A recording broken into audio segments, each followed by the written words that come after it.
First and foremost, I would like to extend a huge thanks and shout out to my friends over at Old National Auto Sales in Paragon, Indiana for allowing me to come out and film this incredible time capsule of a car. They have an ever-changing inventory of some really cool vehicles where I have filmed this, and this. Make sure you give them a look online as they have an ever-changing inventory.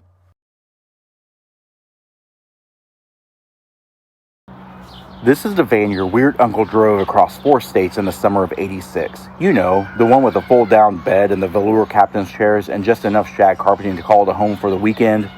This is a 1984 Ford Econoline Wagon SuperVan, a time machine on 4 wheels. At first glance, it's all business, boxy, chrome-trimmed, with Ford's familiar industrial-strength DNA. But this SuperVan is the long-wheelbase E-150 model with the optional automatic overdrive transmission, making highway cruising not just possible, but shockingly smooth for a full-size van of its era. Inside, it's all about comfort. Tinted windows, deep cushioned flex steel seating, privacy curtains, and the piece de resistance, a rear bench seat that folds flat into a bed. No TVs, no modern luxuries, just enough to make it feel like a rolling living room, back when that was the dream. Under the hood, a tried-and-true 5-liter Windsor V8 pumping out around 140 horsepower. Plenty for road trips and summer adventures it was born to take. Paired with Ford's AOD 4-speed transmission, this van was ahead of its time in efficiency and drivability. It's not just a van, it's a statement, a survivor. A full-size slice of Americana when the open road met freedom, and your whole family and maybe the dog came along for the ride. This is a 1984 Ford SuperVan built at the Ohio Assembly Plant in Avon, Ohio, and today, it's going to get the respect it's earned.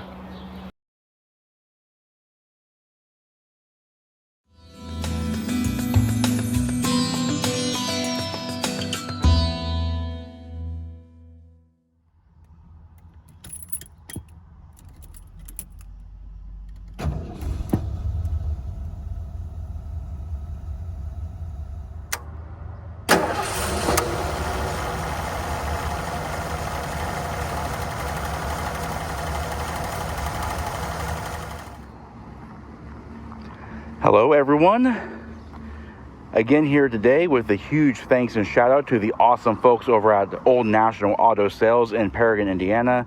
They are letting me check out this really cool 1983 Ford Econoline. Today's van is an Econoline 150. I believe it's just the base trim level. It did come in the base level, the XLT, and the Chateau. This has been redone to a conversion van. It is a lengthened body addition. I don't know, a lengthened body. You can see where Ford added length to the body to make it longer for more interior space. Today's vehicle is painted in the kind of like an off-white, and does have the custom multi-tone silver accent paint trim. Inside is very custom. I think it used to be dark gray from Ford, but then it got changed up a lot. Today's review is going to be a full in-depth review. We're going to cover everything from the exterior to the interior, powertrain, fuel economy, and everything else in between. Power on this van comes in the form of the 5-liter 302 cubic inch Windsor overhead valve V8 engine. This engine is of cast iron block and head construction with 2 overhead valves per cylinder and hydraulic flat tappet lifters. A Motorcraft 2150 2-barrel carburetor is used for fuel delivery and sports an 8.4-to-1 compression ratio. In its true tune, this engine creates 130 horsepower at 3,400 RPM and 240 pound-feet of torque at 2,000 RPM. The van can accelerate from 0 to 60 miles per hour in a blistering 16 seconds and hit a top speed of a mind-numbing 95 miles per hour. It features a gross vehicle weight rating of 6,050 pounds.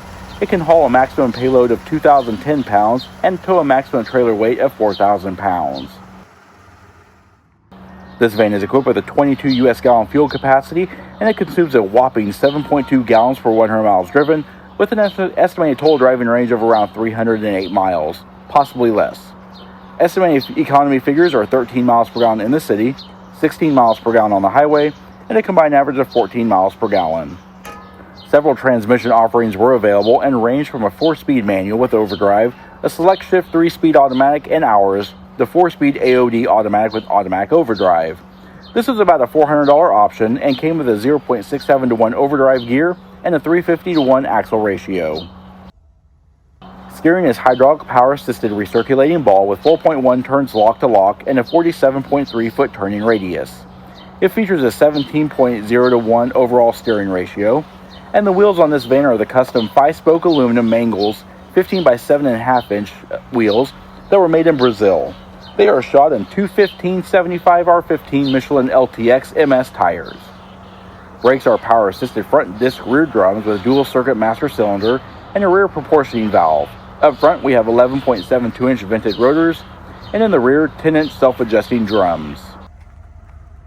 Now I'm walking along the rear of the van, and of course we'll cover the rear end styling in more depth. There's not a whole lot of styling back here, but it's pretty utilitarian.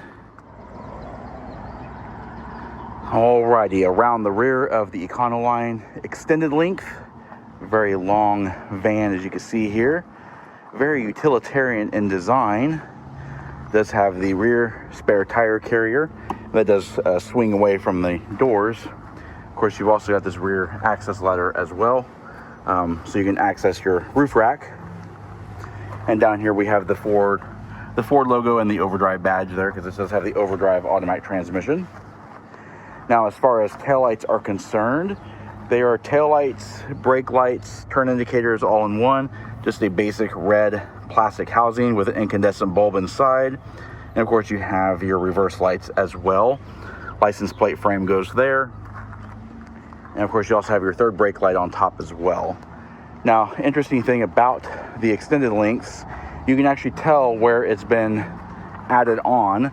So the actual original end of the van would have been here, and your marker light would have been here, but since they've added on this section, they put the marker light here instead, and that is done from the factory. And of course, on this side there are no access points, so it's all windows here. Of course, the windows also have blinds and curtains because of the nature of the vehicle. And we've also got full width running boards that go from the back of the front wheel to the front of the rear wheel. Rain gutters all along the top. Chrome steel bumper.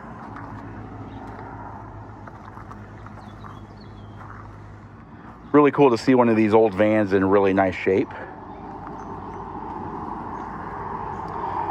All right, and as we walk along the profile of the vehicle, I'm gonna have to stand back just a little bit so you can see how big this vehicle really is. It's absolutely massive, takes up a huge footprint. I do have the exterior dimensions on screen, so you can take a look and see where this will fit. It will not fit in your garage though, unless you have an abnormal garage. Custom aluminum wheels, running boards, custom paint job, blue tinted windows, blinds, curtains, captain chairs, swivel seats, everything you can imagine inside this vehicle. Now walking along the front, just like we did in the rear, we're going to cover the front in detail. But up front looks more Ford F-Series than anything.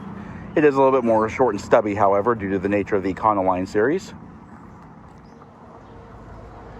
Alrighty, looking up front. Up front, the vans look more F-Series with a little more of a blunt nose, just due to the nature of the vehicle. Most of the engine is actually within the passenger compartment underneath the doghouse. So the engine, or the hood, is actually very short and stubby, but does carry that F-Series brick nose grille. We've also got the A-frame style side view mirrors here. They're chrome, then they're manually adjustable. We do have the Econoline E-150 badging here. Now I'm not sure, I think this is just a base level. I don't think it's like the Chateau or the XLT. It does have the custom paint job here, white base with the silver accents. Down below we do have the headlights on, and of course the four-way flashers on, so we have sealed beam halogen headlamps, just incandescent turn indicators behind amber lenses, the aftermarket orange fog lights, of course, and of course the traditional Ford brick nose grille. All right, now before we hop inside, let's take a look and see what we have for keys. In this vehicle, we just have Ford's two sets of keys. We have the round-headed key for the door locks, and then of course we have the square-headed key here, and that's for your ignition. Now this vehicle is equipped with a third key, and it's marked diamond on the key head, and it has a very odd blade. I'm not sure what that goes to, but I didn't see anything in here for that. And maybe the spare tire carrier, I don't know. Definitely isn't the fuel door because it doesn't lock. So to lock and unlock the vehicle, no power locks here. We just stick the round key in the keyhole, And then we're going to turn it to the right or to the back of the car, and that locks the vehicle. To unlock it, simply turn the key towards the front of the car or to the left, and that will unlock the vehicle. And to gain entry, we're just going to just press the button on the door handle, and it pops open with a really nice positive click.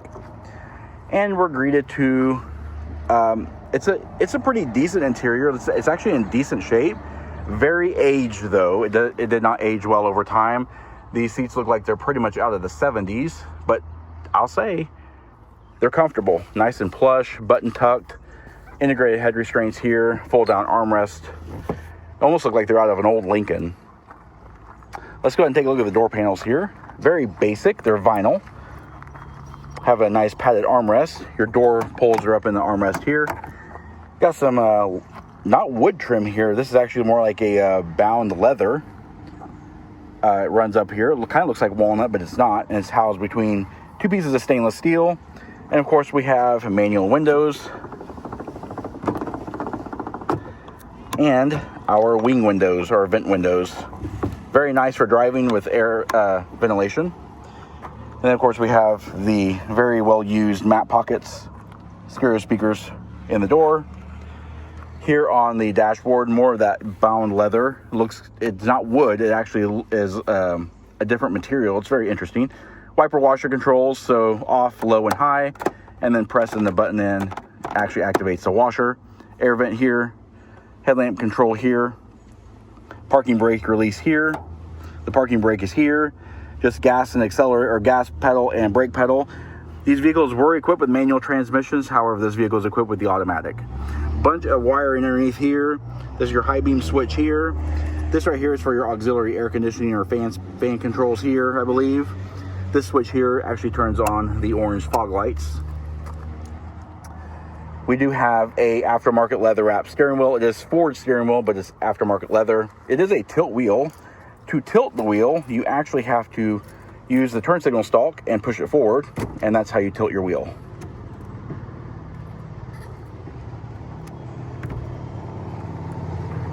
Seat control is very basic, fore and aft, seat back adjust. We've also got an aftermarket unit in, PC22, remote CB radio.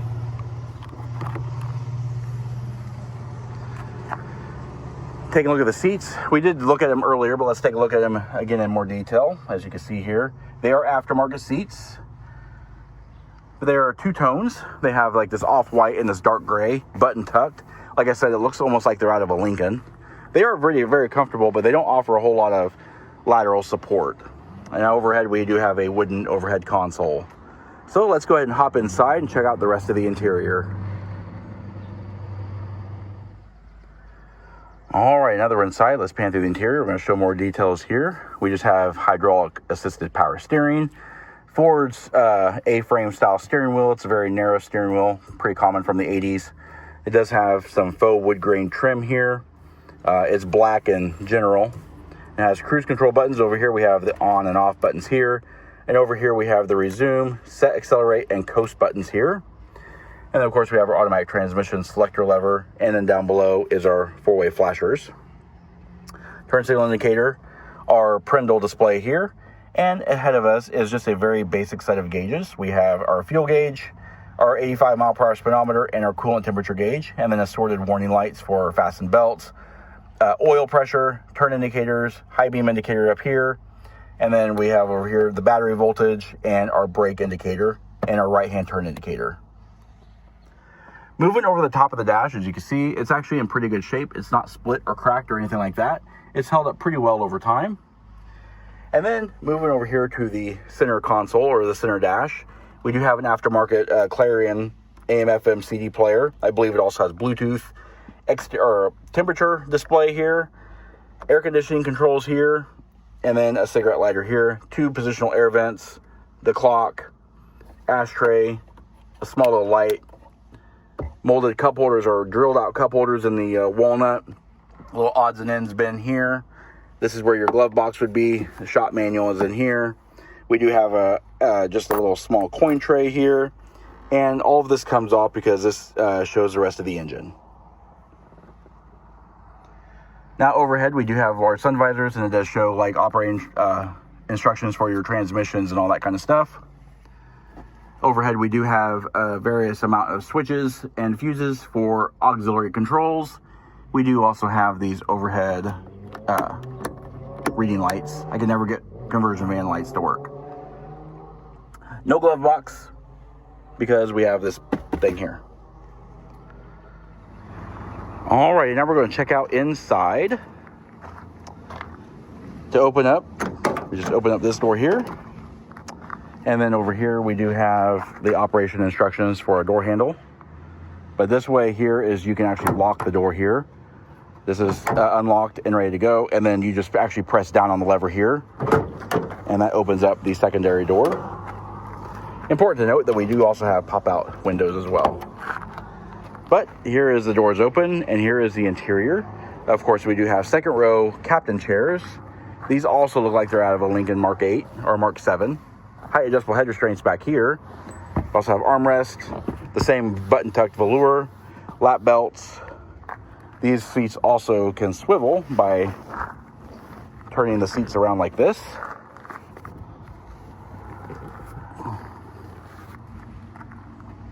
Pretty cool. And it features the rear bench seat. Very large bench seat. It is a very large seat. It does fold down into a bed. Auxiliary climate vents back here. We've also got a fan over here. Curtains and all that kind of stuff. Lighting, everything else there. A removable table, which is a really nice feature to have. And then we can just flip the seat back around again. Just like so, and it locks into place.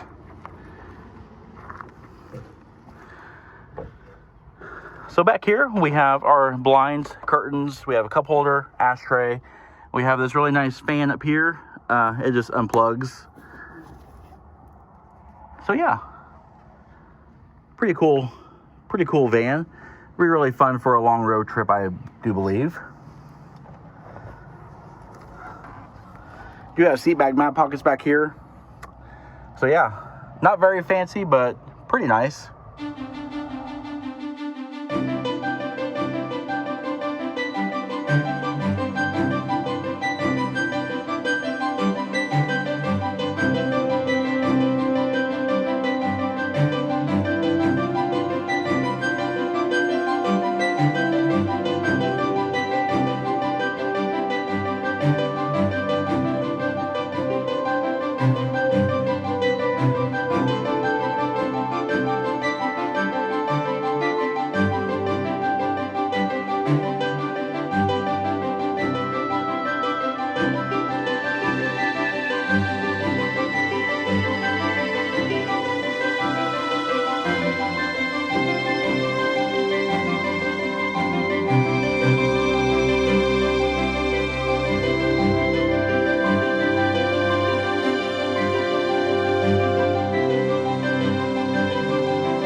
All right, now let's take a look at where you put all your luggage at.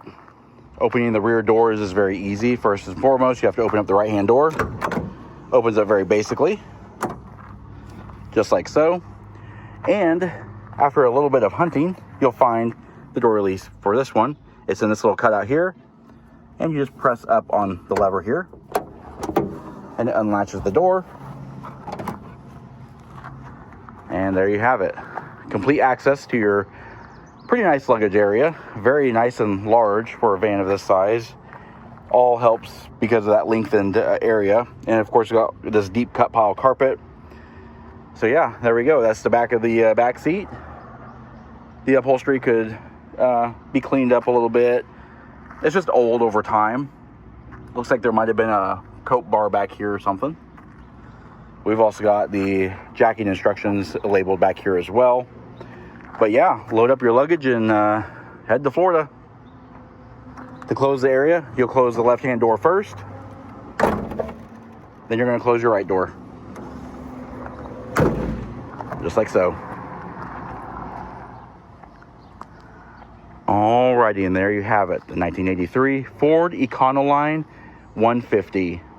We hope you found this review informative, and if you did, please comment down below. Also, don't forget to hit the like button and subscribe. Check out our Facebook page at facebook.com/neighborhoodcarreviews and our Instagram channel at BrensoJ1.